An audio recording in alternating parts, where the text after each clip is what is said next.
No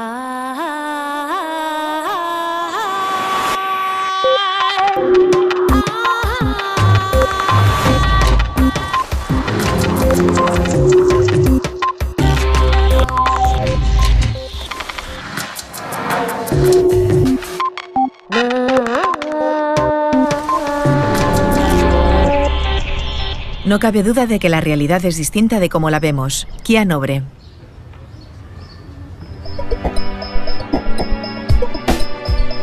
Solemos pensar que nuestra percepción del mundo es mucho más completa de lo que es en realidad.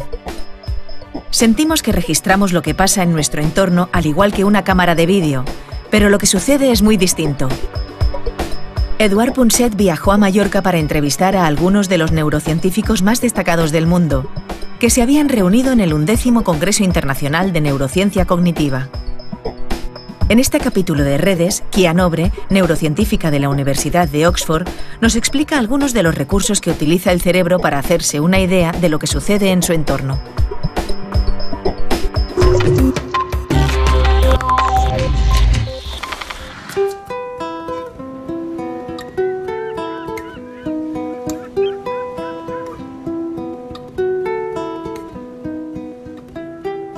Kia Nobre es una neuróloga científica que empezó su vida en Brasil y ahora está en Londres después de haber estado en Estados Unidos, pero en todas partes donde yo he ido habían oído hablar de Kia y habían oído hablar de ella porque es una de las pocas científicas que dedica prácticamente todo su tiempo a analizar y a medir, no solo a analizar y a pensar sobre ello, sino a medir, a intentar medir el funcionamiento del cerebro. Y por eso Kia, y me corrige si me equivoco, por eso intentas recurrir a los métodos no invasivos, como las imágenes cerebrales por resonancia magnética o los magnetoencefalografías. ¿Qué diablos puedes ver que no verías sin estos métodos? Lo que me interesa, sobre todo, es intentar entender cómo el cerebro es capaz de generar una vida mental tan rica como la nuestra. Entender nuestra cognición. Para hacerlo, intentamos mirar qué ocurre en el cerebro de una persona sana mientras piensa o percibe el mundo. Así que utilizamos varios métodos distintos para intentar descifrar esa actividad mental. Hablemos un poquito del tiempo, de este tiempo que utiliza el cerebro. Y ya sabes, a mí me encantan los fósiles. Tiendo a confiar mucho en el concepto geológico del tiempo. Eso está bien. Estoy acostumbrado a pensar en millones de años, aunque otras personas no. La mayoría de mis amigos son muy impacientes y están pendientes del tiempo todo el rato, cuentan los minutos para llegar a los sitios. Sí. Pero, ¿qué hace realmente el cerebro cuando se enfrenta al problema del tiempo?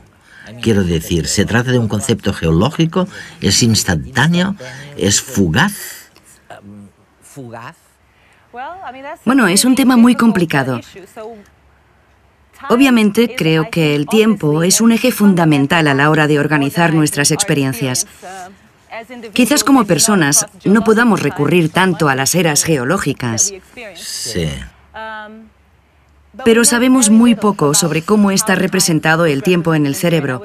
Diría que no sabemos prácticamente nada. El marco temporal que yo estudio es en realidad la temporización del pensamiento, cosas como organizar la percepción y las acciones. Esas cosas suceden más rápidamente que una mirada al reloj, en una escala de cientos de milisegundos, en menos de un segundo.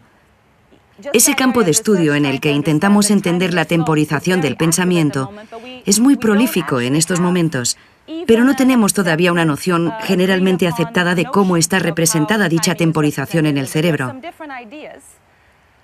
Y sin embargo, Sin embargo, creo que lo que estás diciendo es que la concepción que nuestro cerebro tiene del tiempo, si es que existe algo así, gestiona la forma que tenemos de percibir, de comprender, de comunicar, de hablar. ¿Es así esto? Sí, es muy importante.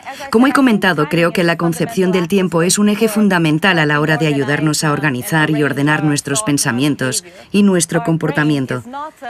Nuestro cerebro no es simplemente un receptáculo que almacena cosas y ordena toda la información que le llega, sino que no cesa de hacer predicciones, proyecciones, y lo hace al dar expectativas de lo que es importante para nosotros, como la identidad, el lugar donde se cumplirán, pero también la temporización. Nuestra actividad cerebral, desde los primeros sistemas existentes, cambia su excitabilidad en función de nuestras expectativas temporales, basándonos en lo que ocurre en cada momento. No siempre lo podemos controlar, no siempre somos conscientes de ello, pero sucede todo el tiempo. Fíjense en cada una de estas imágenes.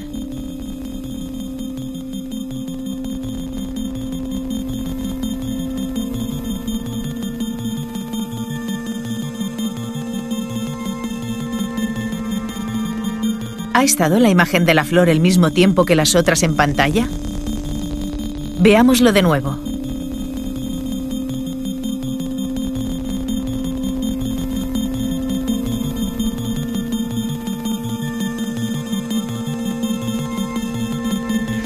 Aunque parezca que la imagen de la flor dura un poco más, en realidad todas duran lo mismo.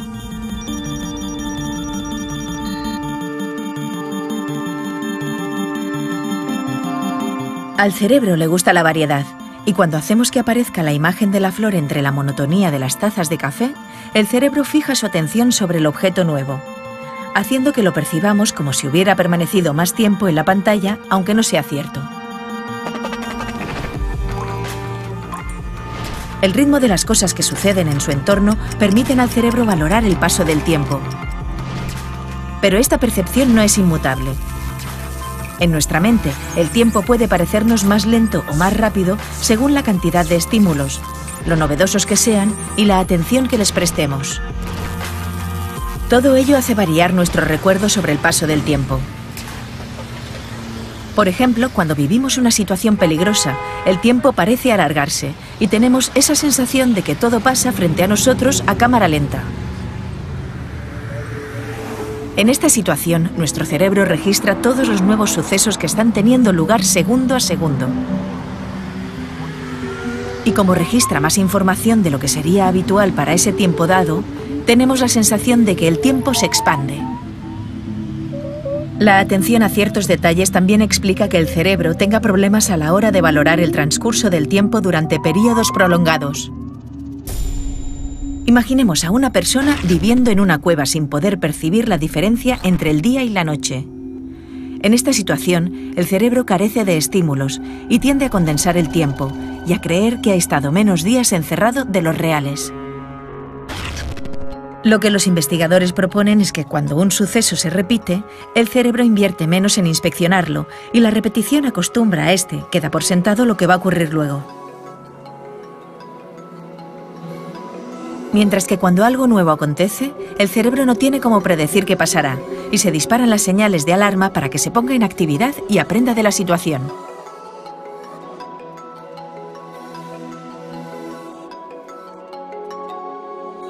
El tiempo no es solo relativo en el mundo exterior, sino también dentro de nuestras propias cabezas.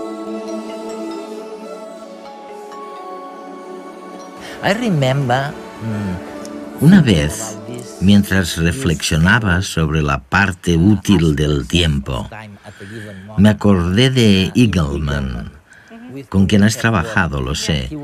Él estuvo en redes también hace algunos años. Recuerdo algo que todo el mundo siente o percibe, y es que cuando te sientes amenazado por algo terrible como un accidente, cuando vas a morir, a no ser que ocurra algo, incluso cuando recuerdas eso, Incluso cuando te acuerdas de este tiempo, resulta que el tiempo va mucho más despacio. ¿Qué puedes contarme al respecto? ¿Cómo es posible? Bueno, que creo que David Eagleman es la persona que ha realizado los estudios más divertidos y disparatados sobre el puenting. No sé si te lo ha comentado, este tipo de cosas. Es cierto que cuando centramos nuestra atención en algo, cuando nos sucede algo amenazador y nos sentimos motivados para buscar qué ha pasado, estas cosas cambian nuestra percepción del tiempo. Hay muchas otras ilusiones temporales a las que nos enfrentamos constantemente. Las damos por sentadas y no nos damos demasiada cuenta, pero si, por ejemplo, nos fijamos en la esfera de un reloj que se mueve, parece que el reloj se ha detenido un instante y que luego se vuelve a poner en marcha.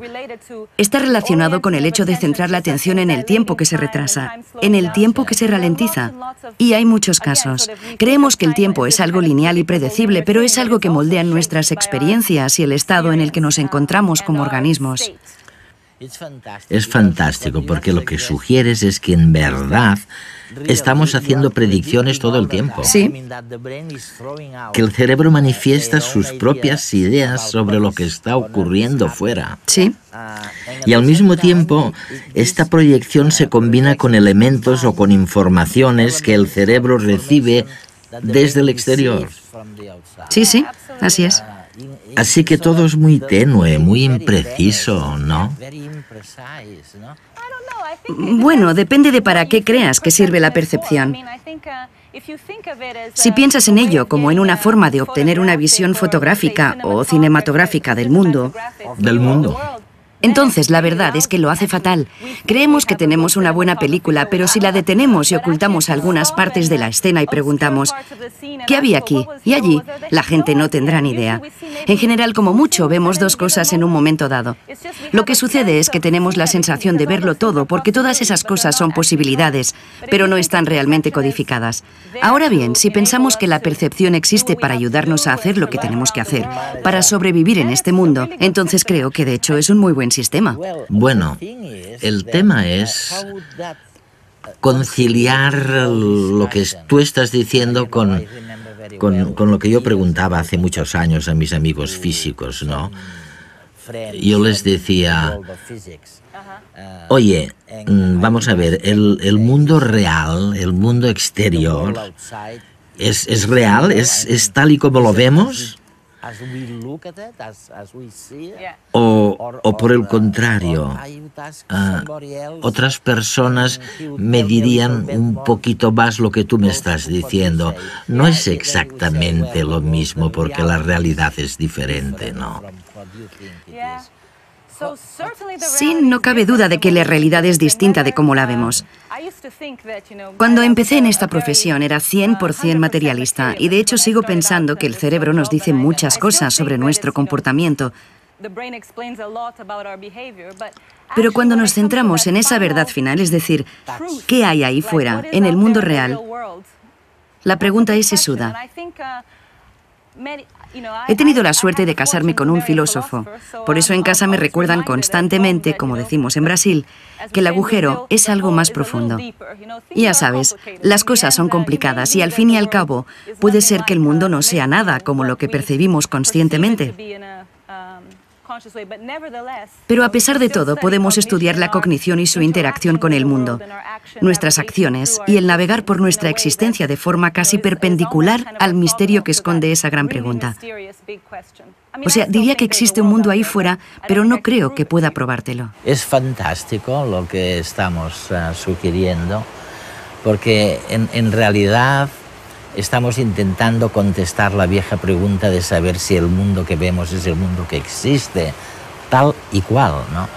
Y Kia nos está diciendo, no estoy segura, o sea, no estoy segura, pero en cambio sé que lo que estoy viendo me sirve.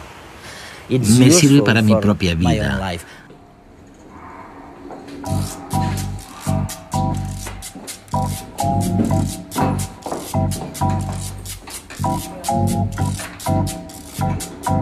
Nuestra idea sobre el funcionamiento del cerebro ha variado, Desde considerarlo un espejo donde el mundo exterior se refleja a cada instante, a verlo como el creador de la realidad, adelantándose a lo que pasa alrededor. ¿Qué pasa? Por ejemplo, Carlos no puede evitar lanzar hipótesis y proyectarse en el futuro. ¿Se caerá el ascensor? ¿Llegaría a tiempo la cita? El cerebro está constantemente adelantándose a lo que está ocurriendo. Hola. Hola. Por su parte, Marta se ha arreglado y ha preparado la cena.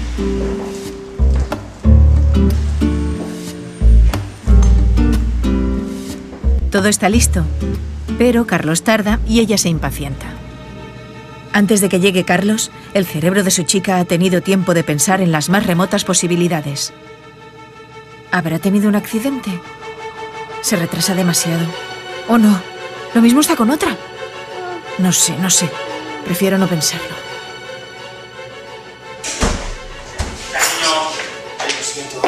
Pero lo ha pensado. ¿No te habías metido? Y ahora que tiene a Carlos frente a ella, no puede evitar el notar ese nuevo aroma. ¿Cómo parece más desaliñado y nervioso que de costumbre? ¿Y esos cabellos en su camisa? Ya no le quedan dudas. Carlos ha estado con otra. ¿Cenamos?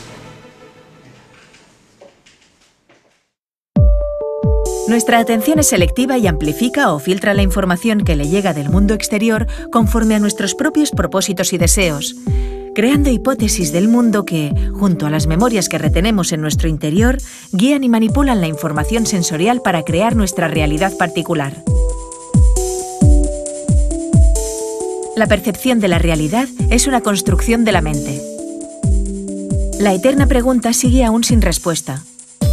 ¿Conocemos la realidad o solamente pensamos en ella? Nuestra mente es el umbral entre el mundo físico y nuestro particular mundo de pensamientos. ¿Ha habido algún cambio? Quiero decir, un cambio real entre el mundo al que estaban acostumbrados nuestros abuelos, que supuestamente era un mundo con muy pocos objetos y poca atención, al mundo de hoy, al mundo digital, culpable de que reprochemos a nuestros estudiantes que no se concentran suficientemente porque reciben tantos estímulos que son incapaces de asimilarlos? Quiero decir, ese mundo era menos vacío que el mundo actual. Creo que el mundo ha cambiado.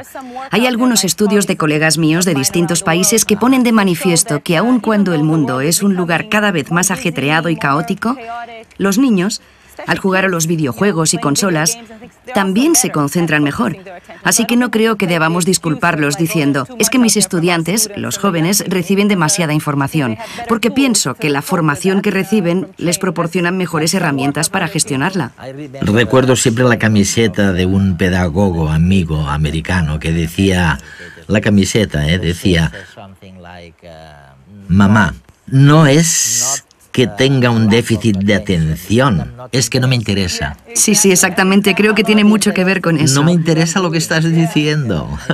Claro. Creo que las cosas han cambiado, pero quizás lo veo así por mi edad, porque estoy en esa etapa de la vida en la que a uno le empiezan a molestar los cambios. Me parece que la gente evita pensar mucho, pensar en silencio. Leer algo de principio a fin. Huyen del mundo real. Creo que sí, no lo sé, quizás a la gente le da miedo pensar, le da miedo reflexionar sobre los grandes misterios de la vida. Espero que no.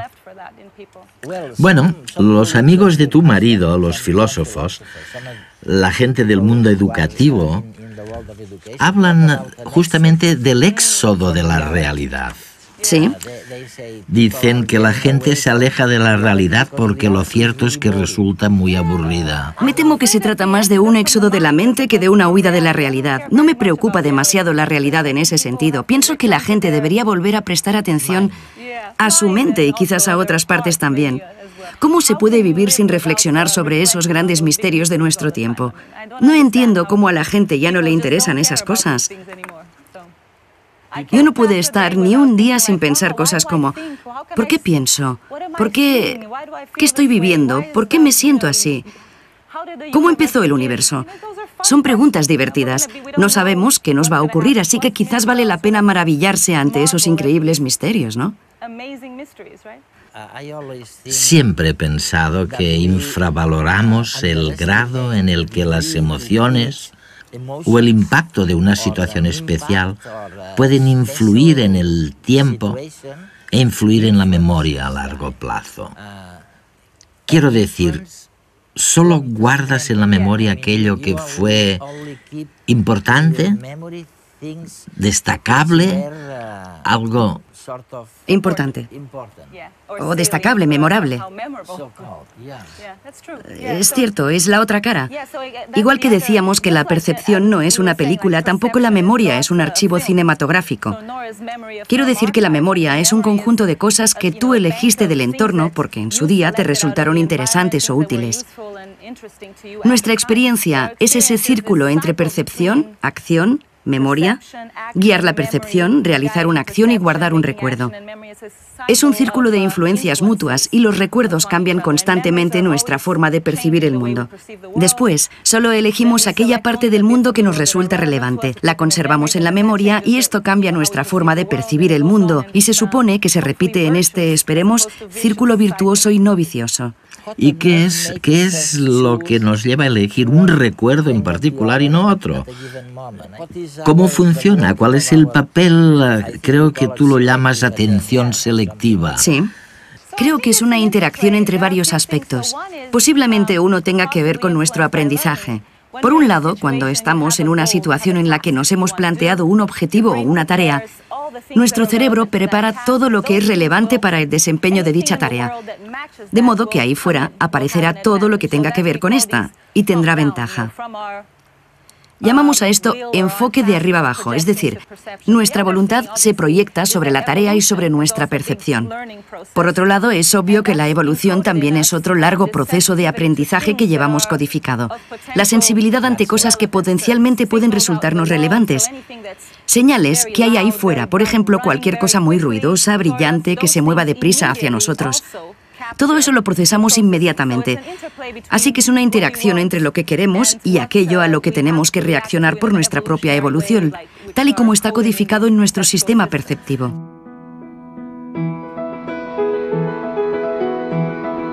Hay psicólogos y neurólogos convencidos de que el cerebro es una chapuza, mientras que otros piensan que efectivamente es la máquina más asombrosa del universo. ¿Y dónde está la verdad?, se preguntarán ustedes. ¿En medio? Sorprende pensar que el cerebro, un subproducto terco de la evolución, está al mando de la nave y que tiene todo el poder de decisión tanto en lo que se refiere a la gestión de procesos automatizados como la respiración, como de procesos discrecionales y conscientes como cambiar de entorno o de pareja. A juzgar por nuestra historia evolutiva, diríamos que el cerebro, es un buen director, pero no nos engañemos.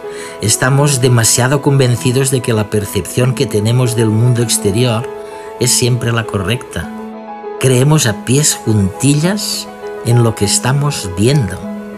Y la verdad es que no hay nada más incierto. No podemos fiarnos de la imagen que el cerebro nos brinda de la realidad. La paradoja está en que sí podemos fiarnos, en cambio, de la intuición.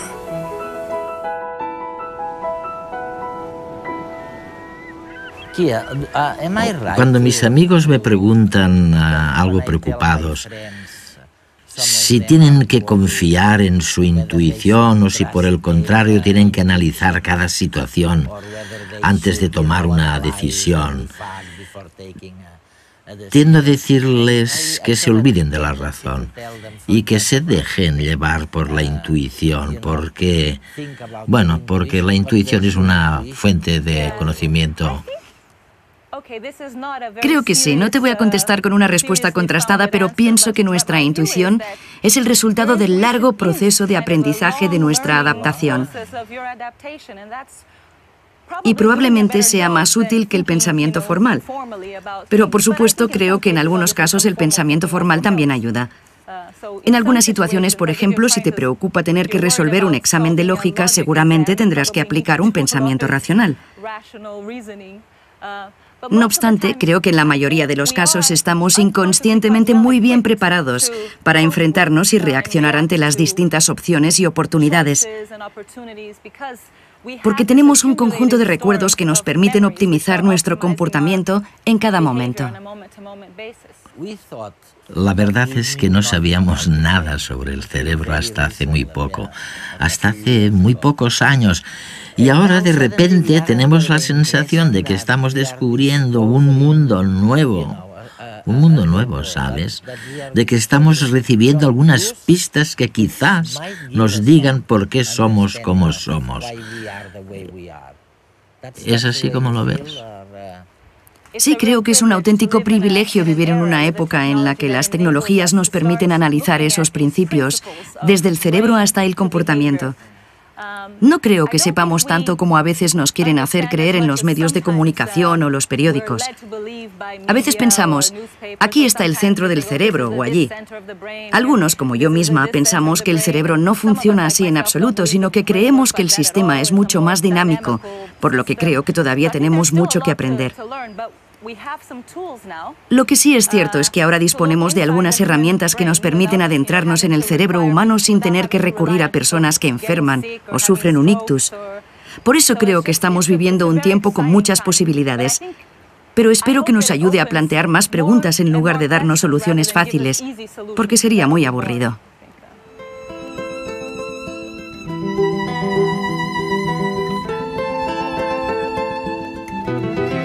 El tiempo es un eje fundamental a la hora de organizar nuestras experiencias. Kia Nobre.